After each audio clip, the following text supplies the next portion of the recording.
Practicing starts with LitPro is really easy. We call it Gatedrops. So we're going to show you Gatedrop analytics in the LitPro app. And all you need to do to get started is just go out and practice some starts. So it's really easy. If you have a gate that someone can drop for you, great, use that.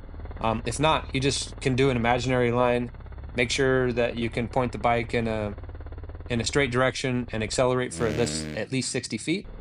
Go out there and practice a few starts in a single session. Sync the data like you normally do for a motocross session, and it'll all be in the app in a single session. So that's all you need is so first of all, you need this is only available on the iPhone app. It's not available. Gate drop analytics are not available on the Android app yet.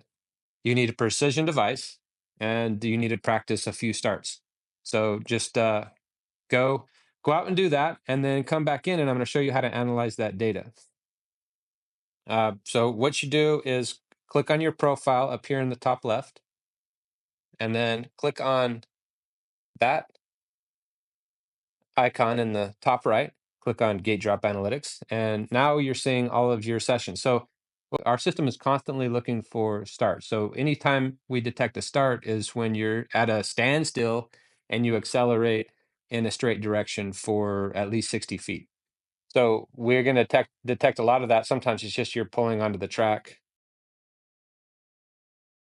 And first of all, across the bottom, we have a graph of your best starts. So you can see that your best one is number 4.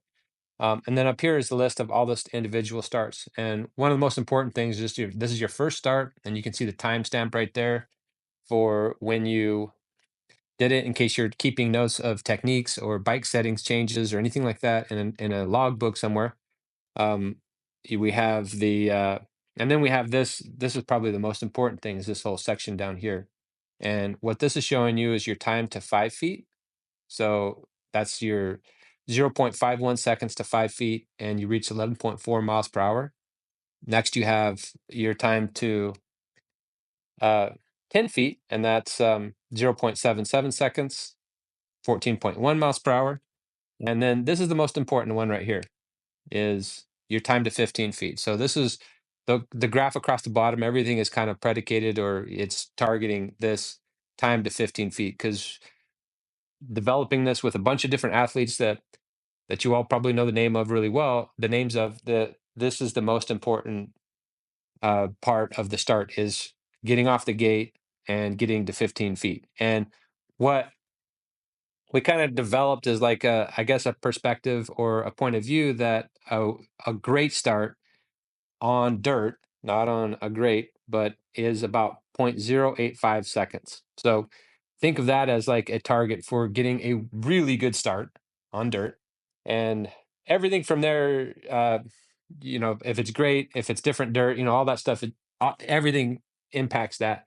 But probably one of the most important things is just being able to do it consistently. And so, anyways, this just gives you a tool for measuring that, and you can determine, you can set your own goals from there.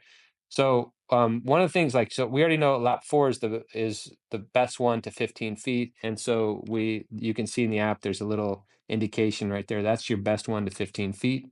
That's your fastest start. So we can start by looking at this one. We can dig in a little bit more, and you can just hit play and go through the app. So here below we have a little graph that gives you like a few different metrics that you can choose from. So you can go into here and pick one of these different metrics to show down below in this graph area. It's just interesting that like your best drive this is acceleration. So your best drive comes right at the beginning, going from 0. And then usually we see this right here. So you can look at this, you can interpret this however you want, but you can compare against different sessions, and they're all really similar, but they always, for acceleration, this is probably because of the kind of dirt that was there, or conditions of the track or whatever. But we always see that little uptick right there. Maybe you want to look in here for where you did your shift or something like that. Practice a few different things. Anyways, all this is available to you inside the app, and we just make it really easy. Go out there, practice starts, try different techniques, see what's working for you, come out back here and just think about like that time to 15 feet.